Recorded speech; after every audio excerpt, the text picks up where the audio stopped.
सभी का बहुत बहुत स्वागत है मेरे इस खास डिजिटल प्लेटफॉर्म प्रभात ऑफिशियल न्यूज़ में। और आज हम चर्चा करने जा रहे हैं 29 लाख रुपए के नोटिस के बारे में, जीएसटी नोटिस के बारे में।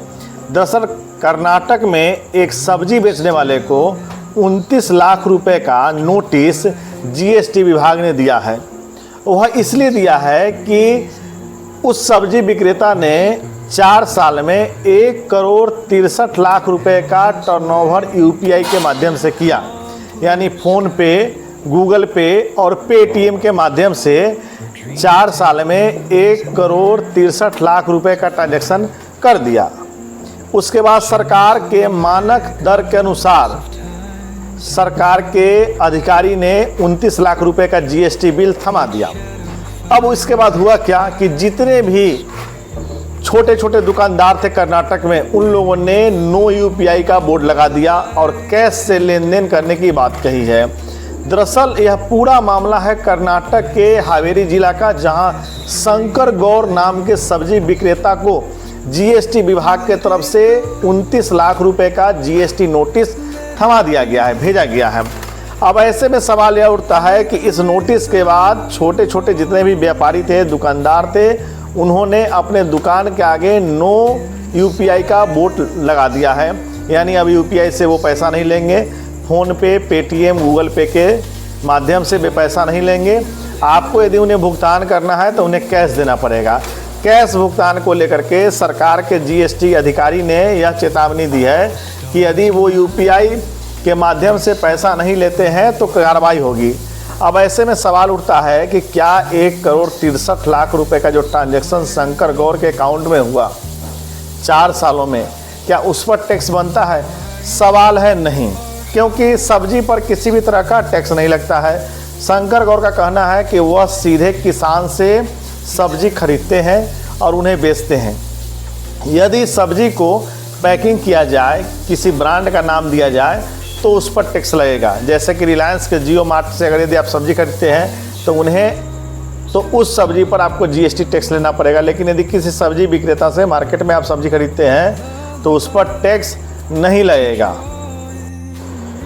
कर्नाटक के इस सब्जी विक्रेता यानी शंकर गौर को जीएसटी विभाग ने, जीएसटी के अधिकारी ने नोटिस तो थमा दिया। अब सवाल यह उठता है, क्या शंकर गौर को टैक्स भरना है? क्या 29 लाख रुपए का नोटिस जो जीएसटी के अधिकारी ने शंकर गौर को दिया है, क्या उसको जमा करना है? सवाल उठता है, जवाब यह है नहीं। अब ऐसे में यह देखना होगा कि अधिकारी इस नोटिस का करते क्या है और शंकर गौर को आगे क्या करना है। अब आपको बताते हैं कि जो सब्जी होता है ना, वो जीएसटी फ्री है।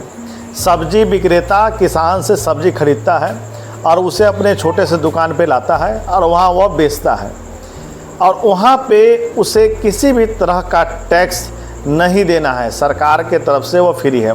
अब ऐसे में सवाल उठता है, क्या फ़ोन पे, पेटीएम, गूगल पे के माध्यम से जो ट्रांजैक्शन शंकर गौर जैसे व्यापारियों ने ट्रांजैक्शन किया है और यदि वो उसका दायरा जीएसटी के दायरे में आता है तो क्या नोटिस इसके लिए जाना सही है? क्या उसको नोटिस मिलेगा?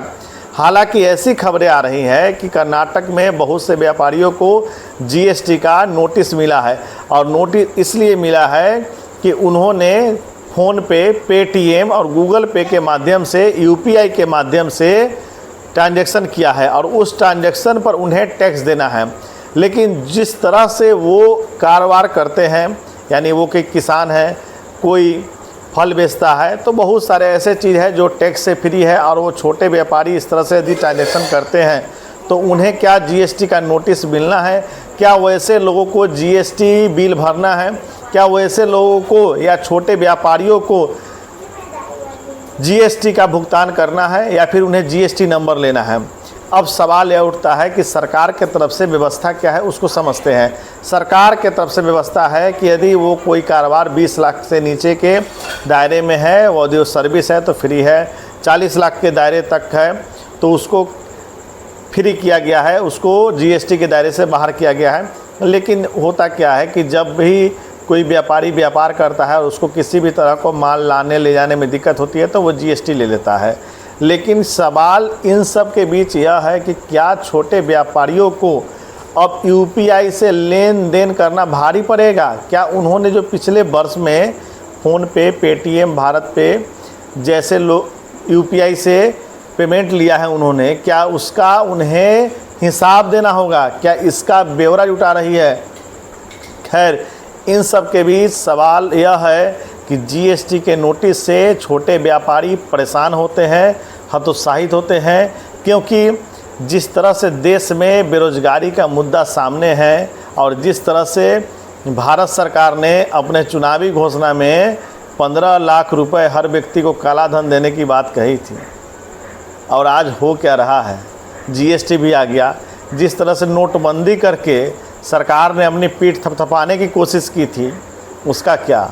उस पर सरकार कुछ बोलना नहीं चाह रही है, उस पर कोई बहस ही नहीं है और ना ही उसकी चर्चा है।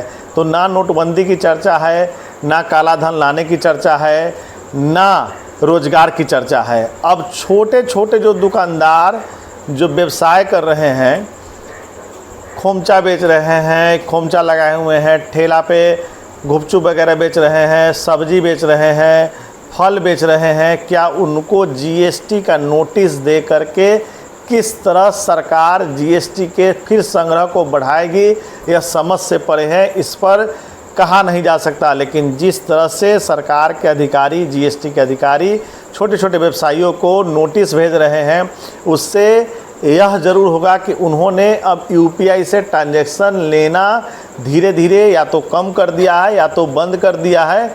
ऐसे में सवाल उठता है कि जीरो कैश की बात जो सरकार कह रही है, कैशलेस की जो बात कह रही है, उसको क्या आगे बढ़ा पाना संभव है? क्या कैशलेस के लिए व्यापारी आगे बढ़ेंगे? यह कई सवाल है जिसके जवाब सरकार के पास है नहीं।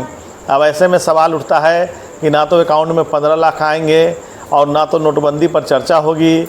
बस जो रोज़गार भी नहीं मिला और जो छोटे छोटे कारोबार कर रहे हैं उन लोगों को जीएसटी का नोटिस जाएगा। अब ऐसे में देखना यह होगा क्या सरकार इस पर क्या निर्णय लेती है, जीएसटी के अधिकारी क्या निर्णय लेते हैं। एक अहम सवाल है, जो सवाल है जिसे देखना है, और उन चर्चाओं को हम आपसे ज़रूर चर्चा करेंगे कि आखिर उस नोटिस के बाद जीएसटी अधिकारी क्या करते हैं, उस नोटिस को मिलने के बाद उन व्यापारियों की हालत क्या है, क्या वे आने वाले समय में यूपीआई से वो पेमेंट लेंगे या फिर कैश करेंगे। ऐसे कई सवाल हैं जिस पर हम चर्चा ज़रूर करेंगे, क्योंकि जिस तरह से देश में टैक्स प्रणाली चेंज हुई है, जीएसटी आया है, उसको समझने की भी चर्चा करेंगे और आपके बीच रखेंगे भी ज़रूर, क्योंकि अब एक बहुत ही महत्वपूर्ण मुद्दा अब बनता जा रहा है और इस बात की चर्चा होनी भी चाहिए।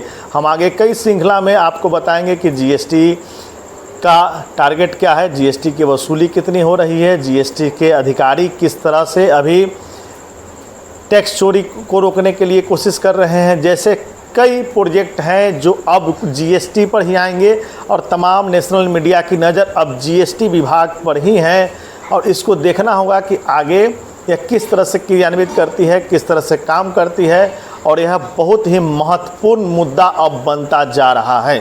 धन्यवाद। मेरे इस प्लेटफॉर्म से जुड़े रहिए। हम जीएसटी से जुड़े और जीएसटी के बारे में तमाम मुद्दों पर चर्चा करेंगे। धन्यवाद।